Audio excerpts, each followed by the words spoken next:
നമ്മളിപ്പോൾ നിൽക്കുന്നത് വള്ളംകുളം ജംഗ്ഷനിലെ അമിതമായ വെള്ളം നെല്ലാടോട്ട് ഒഴുകിക്കൊണ്ടിരിക്കുന്ന ഒരു അവസ്ഥയിലാണ്. അവിടെ നമ്മുടെ തിരുവല്ല ഫയർ സ്റ്റേഷന്റെ ഉദ്യോഗസ്ഥരെല്ലാം ഇവിടെ വന്നിട്ടുണ്ട്. എല്ലാ സഹായങ്ങൾക്കും അവരെല്ലാം റെഡി ആയിട്ടിരിക്കുകയാണ്. അവരോട് നമുക്ക് ഇതിന്റെ രക്ഷാപ്രവർത്തനങ്ങളെ പറ്റി രണ്ട് വാക്ക് ചോദിക്കാം.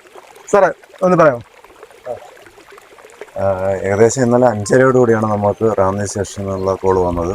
അതിൻ്റെ അടിസ്ഥാനത്തിൽ അന്നേരം തന്നെ നമ്മൾ ഡിങ്കിയുമായിട്ട് നമ്മുടെ വാഹനം പുറപ്പെട്ടിരുന്നു.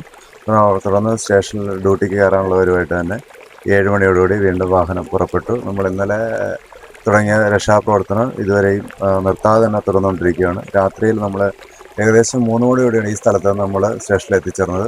വീണ്ടും നമുക്ക് രാവിലെ 6 മണിയോടുകൂടി തന്നെ കോൾ വന്നു. അതിൻ്റെ അടിസ്ഥാനത്തിൽ നമ്മൾ രാവിലെ 6 മണി മുതൽ രക്ഷാപ്രവർത്തനം നടത്തിക്കൊണ്ടിരിക്കുകയാണ്. നമ്മുടെ ഒരു ടീം രക്ഷാപ്രവർത്തനം അവിടെ അകത്തുനിന്ന് ആൾക്കാരെ ഒഴിപ്പിച്ചുകൊണ്ടിരിക്കുകയാണ്.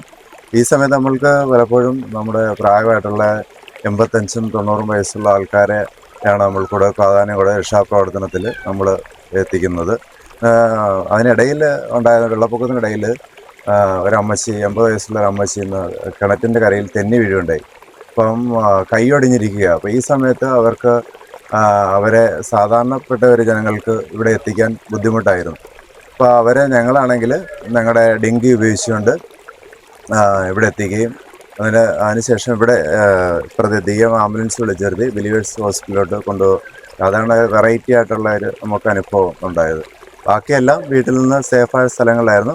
അവർ വെള്ളം കയറുന്നതനുസരിച്ച് വീട്ടിൽ നിന്ന് മറ്റ് സ്ഥലങ്ങളിലേക്ക് പോകുന്നതിന് വേണ്ടിയിട്ടാണ് പ്രധാനമായിട്ടും നമ്മൾ രക്ഷാപ്രവർത്തനം നടത്തിയത്. ഇവിടെ ഫയർ ആൻഡ് റെസ്ക്യൂ എല്ലാത്തിനും തയ്യാറായി. വലിയ വെള്ളപ്പൊക്കത്തിലും തീയിലും എല്ലാം നിങ്ങൾക്ക് സഹായികളായിട്ട് ഇവരെല്ലാവരും ഉണ്ട്. ഇവരുടെ കൂടെ നിങ്ങൾ സഹകരിക്കുക എന്ന് മാത്രം പറഞ്ഞുകൊണ്ട് ഞാൻ വിടവാങ്ങുന്നു. അതുവരേക്കും signing off by Dennis Eappen.